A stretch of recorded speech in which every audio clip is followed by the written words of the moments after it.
should be standard 4 comparisons. Does everybody have that replacement table? With 4.1 and 4.2.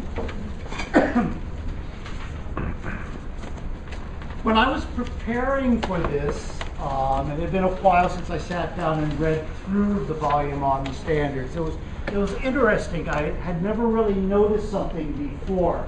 Notice 4.1, it says demonstrate understanding of the nature of language through comparison to the language studied in one's own. But then look at 4.2.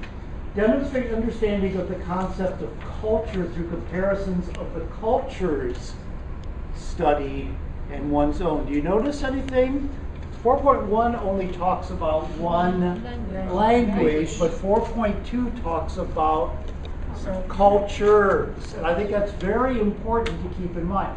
It's, in point of fact, when we're talking about your languages, it's not one language, as we know. In the case of Arabic, you have MSA, but you've got many variations on Arabic depending on whether you're from Egypt or Syria or Tunisia or Morocco. So in fact, it's not just a language.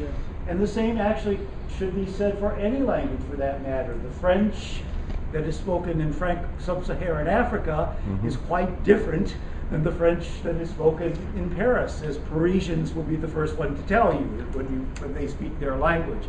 As with Spanish, Spanish spoken in Madrid is quite different in many ways from what's spoken in Colombia or Chile. Even English. Or even, well, English even more so. Basic. I mean, some people speak forms of English that I have difficulty comprehending, and it's not just accent, it's other elements.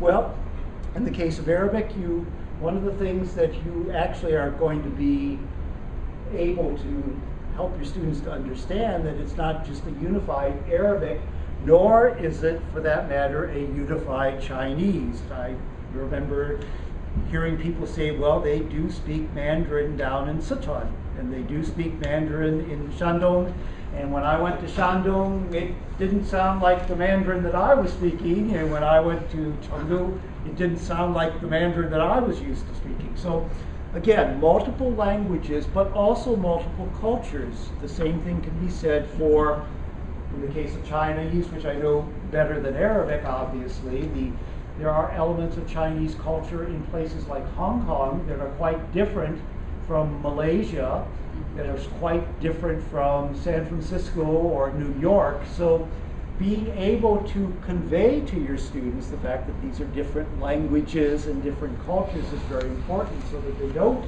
make the mistake that many people do, that it's just one unified language or one unified culture. So what I'd like to do for your next activity is I'm going to force you to interact once again, that is to say break down into groups with a mix of Chinese and Arabic teachers.